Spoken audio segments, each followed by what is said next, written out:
day.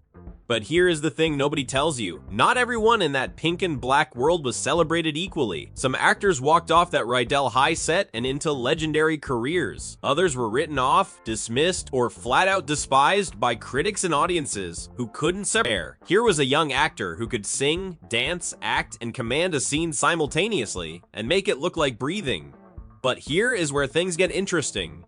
Travolta had already proven himself on Welcome Back, Kotter, but Grease elevated him to something approaching mythology. Then came Saturday Night Fever in the same year, a far darker, more complex film, and suddenly the world realized this wasn't a novelty act. This was a serious performer. Where is he now?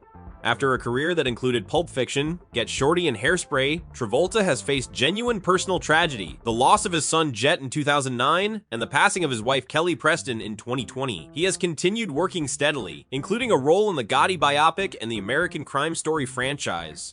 He remains one of the most beloved figures of his generation, and the warmth audiences feel toward him is deeply personal. It goes beyond nostalgia. It feels like loyalty. However, this change Hopelessly Devoted to You earned an Academy Award nomination and remains one of the most beautifully performed ballads in film history.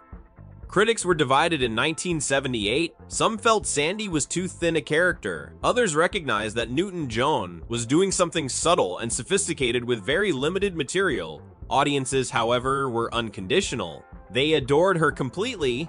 Tragically, Olivia Newton-John passed away in August 2022 after a long battle with breast cancer. The global outpouring of natural health and the dignity with which she faced her illness only deepened the world's love for her.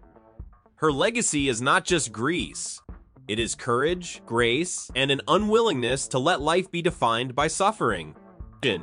And because Rizzo existed to create friction, to be the cynic in a world of optimists, audiences at the time sometimes projected genuine dislike onto Channing herself. It was deeply unfair, because looking back now with clear eyes, Rizzo is not just the best written character in Grease, she is the most human. She is vulnerability.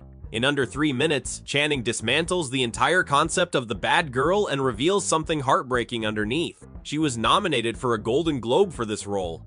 Critics who looked past the surface recognized genius. Where is she now? Stockard Channing continued building one of the most respected careers in American entertainment. Her role as First Lady Abby Bartlett on The West Wing earned her an Emmy and reminded the world what they'd been underestimating for decades. She has worked consistently in theater, film, and television, and among serious fans and industry peers, her reputation is immaculate. The hate was never really about her. It was about discomfort with a woman who refused to be simple. But he was marked by serious personal struggles, including addiction, that eventually cost him his health. He passed away in 2011. The industry had largely moved on before he did. That is a painful reality worth acknowledging.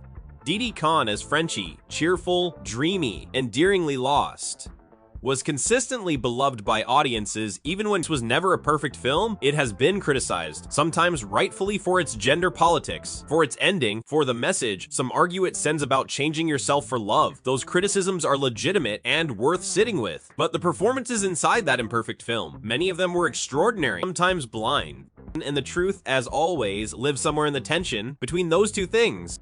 The actors who thrived after Grease were largely the ones who refused to let one role define them, or the ones who had the emotional reserves to keep going when the world stopped watching. The ones below